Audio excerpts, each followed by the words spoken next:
Olá a todos e bem-vindo a mais um encontro do Crisma. Hoje nós vamos continuar a aprender sobre as parábolas, mas antes vamos rezar ao Espírito Santo para que nos ilumine. Vinde, Espírito Santo, enchei os corações dos vossos fiéis e acendei neles o fogo do vosso amor. Enviai o vosso Espírito e tudo será criado e renovareis a face da terra. Oremos. Ó Deus, que instruíste os corações dos vossos fiéis com a luz do Espírito Santo, fazei que apreciemos certamente todas as coisas segundo o mesmo Espírito, e gozemos sempre da sua consolação, por Cristo Senhor nosso. Amém. Estamos reunidos em nome de Deus, que é Pai, Filho e Espírito Santo. Amém. Bom, como eu disse antes, nós vamos continuar nossos estudos sobre as parábolas. Então, abrem a Bíblia de vocês no Novo Testamento, Evangelho de Mateus, capítulo 13, versículo 24 ao 30. Jesus apresentou-lhes outra parábola. O reino dos céus é como alguém que semeou boa semente no seu campo. Enquanto todos dormiam, veio seu inimigo, semeou o joio no meio do trigo e foi embora. Quando o trigo cresceu e as espigas começaram a se formar, apareceu também o joio. Os servos foram procurar o dono e lhe disseram: Senhor, não semeastes boa semente no teu campo? De onde veio então o joio? O dono respondeu: Foi algum inimigo que fez isso. Os servos perguntaram ao dono: Queres que vamos retirar o joio? Não, disse ele. Pode acontecer que, ao retirar o joio, arranqueis também o trigo. Deixai crescer um e outro até a colheita. No momento da colheita, direi aos que cortam o trigo: Retirai primeiro o joio e amarrai-o em feixes para ser queimado. O trigo, porém, guardai-o no meu celeiro. Essa parábola é uma parábola em que o próprio Jesus Cristo explica. Então, vamos agora para o mesmo capítulo de Mateus, mas versículo 36 ao 43. Então Jesus deixou as multidões e foi para casa. Seus discípulos aproximaram-se dele e disseram: Explica-nos a parábola do joio. Ele respondeu: Aquele que semeia a boa semente é o Filho do Homem. O campo é o mundo. A boa semente são os que pertencem ao reino. O joio são os que pertencem ao maligno. O inimigo que semeou o joio é o diabo. A colheita é o fim dos tempos. Os que cortam o trigo são os anjos. Como o joio é retirado e queimado no fogo, assim também acontecerá no fim dos tempos. O Filho do Homem enviará seus anjos, e eles retirarão do seu reino toda causa de pecado e os que praticam o mal. Depois serão jogados na fornalha de fogo. Ali haverá choro e ranger de dentes. Então os justos brilharão como o sol no reino de seu Pai. Quem tem ouvidos, ouça. Então, recapitulando aqui, nós temos alguns elementos na parábola que Jesus utilizou para explicar o que ele queria dizer. Nós temos o campo, nós temos o semeador, que semeou o trigo, nós temos o semeador que semeou o joio, nós temos a semente do trigo, a semente do joio, a colheita e os ceifadores. O campo quer dizer o mundo, como o próprio Jesus explicou. No mundo é onde está a igreja católica apostólica romana. Não necessariamente a paróquia São Paulo Apóstolo. A paróquia São Paulo Apóstolo é um edifício que pertence à igreja católica apostólica romana, como as outras igrejas de Sorocaba. Na igreja, tem o centro do bem, que é o trigo, que são as pessoas batizadas, pertencentes ao corpo de Cristo, pertencentes à igreja católica, que procuram o bem, que procuram melhorar, que procuram, igual nas virtudes que nós estudamos, se esforçar junto com a graça de Deus para deixar as mazelas, deixar os seus defeitos de lado e ser uma pessoa melhor, procurar ser uma pessoa santa. E por fim, toda a finalidade disso é chegar a Deus, sua alma ser salva. Mas também, nessa mesma igreja, imaginando a mesma paróquia, nesse mesmo banco, pode ter alguém batizado, mas que não pertence à igreja, que não pertence ao corpo místico de Cristo. Como assim? Nós somos batizados, certo? Mas não é apenas ser batizado que nós somos salvos. Ora, no batismo, nós iniciamos a nossa vida como cristão. Nós aceitamos ser filhos de Deus por nossa vontade, seja quando criança, no caso da igreja, né? Seja quando criança, bebezinho, na crisma de confirma essa nossa vontade de sermos filhos de Deus. E a partir desse momento, do crisma em que vocês aceitam pelas suas próprias vontades serem filhos de Deus, vão começar a caminhada de vocês.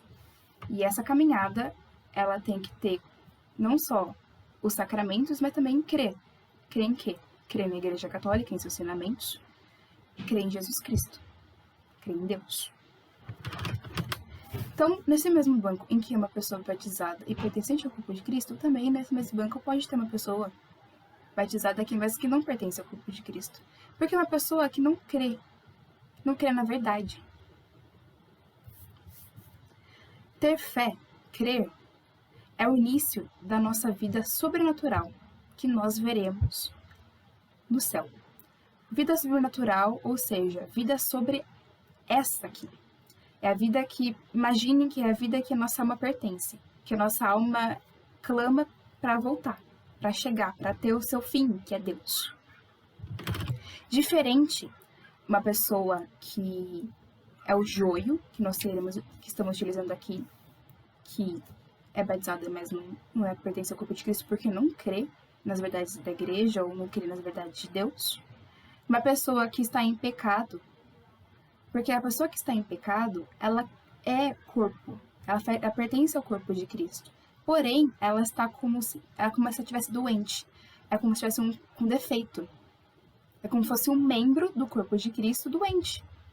Só que como a gente bem sabe, como Jesus Cristo nos ensina, e com a sua morte, seu sacrifício, veio a confissão, veio a remissão dos pecados.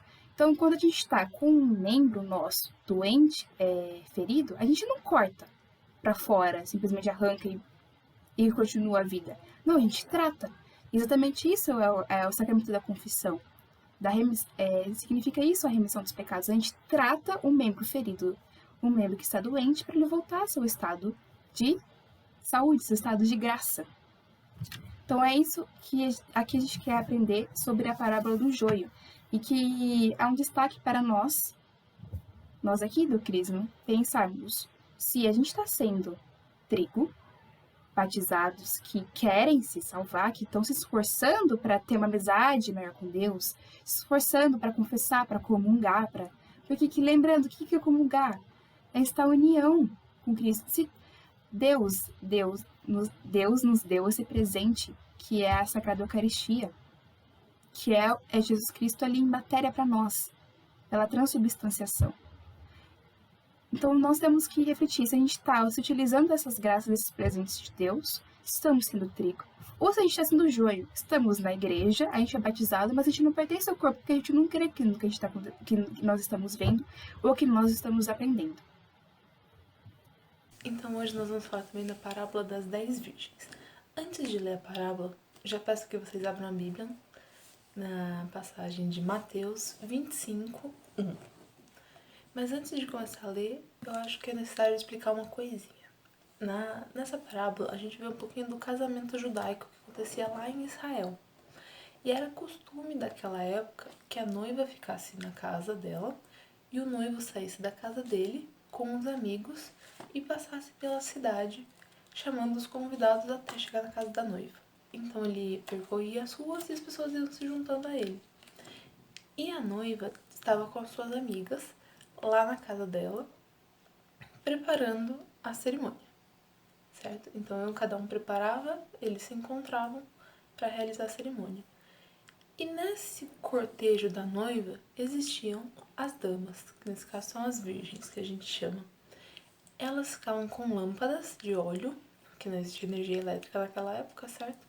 Então as lâmpadas de óleo para iluminar o caminho do noivo. As lâmpadas eram jarros cheios de óleo com um pavio onde se colocava fogo. Então elas ficavam ali iluminando o caminho para o noivo achar a casa da noiva. Então esse é o contexto das 10 virgens. São essas moças que estavam ali esperando o noivo chegar para poder guiá-lo até a noiva para poder se realizar o casamento, certo? Então vamos ler agora. Mateus 25, 1. É a Bíblia de vocês. Então, o reino do céu será semelhante a 10 virgens, que saíram com suas lâmpadas ao encontro do esposo. 5 dentre elas eram tolas e 5 prudentes. Tomando suas lâmpadas, as tolas não levaram óleo consigo. As prudentes, todavia, levaram de reserva vasos de óleo junto às suas lâmpadas. Tardando o esposo, cochilaram todas e adormeceram. No meio da noite, porém, ouviu-se um clamor. Eis o esposo, ide-lhe ao encontro. E as virgens levantaram-se todas e prepararam as suas lâmpadas. As tolas disseram às prudentes: Dai-nos vosso óleo, porque nossas lâmpadas estão apagando. As prudentes responderam: Não temos o suficiente para nós e para vós. É preferível irem ao encontro dos vendedores, a fim de o comprardes para vós. Ora, enquanto foram comprar, veio o esposo. As que estavam preparadas entraram com ele para a sala das bodas, e foi fechada a porta. Mais tarde chegaram também as outras e diziam: Senhor, abre-nos. Mas ele respondeu: Em verdade vos digo, não vos conheço. Vigiai, pois não sabeis nem o dia, nem a hora. Então, eu disse, as moças estavam ali esperando, e entre essas moças tinham 5 prudentes e 5 tolas. As prudentes levaram óleo para poder reabastecer a lâmpada para ela não se apagar, para o fogo não se apagar. E as tolas não levaram. O esposo demorou mais do que elas previram.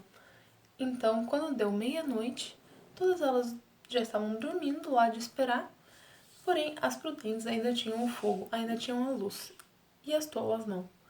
Meia-noite chegou o esposo, o cortejo, o anúncio de que ele estava vindo, e as prudentes levantaram-se com as suas lâmpadas e foram encontrar com ele para iluminar o caminho. E conseguiram entrar com ele na sala das bodas, ou seja, onde estava acontecendo o casamento, onde a noiva estava esperando por ele. E essas 5 tolas estiveram desesperadamente atrás de vendedores de azeite, meia-noite, onde elas iam encontrar isso. Saíram batendo pelas portas. Quando conseguiram entrar, o casamento já tinha começado, todo mundo já estava lá dentro. O noivo olhou, viu elas ali no escuro, porque elas não conseguiram iluminar. Não sabiam quem era, não conheciam, não deixou entrar. Porque ele não conseguia vê-las, ele não reconheceu.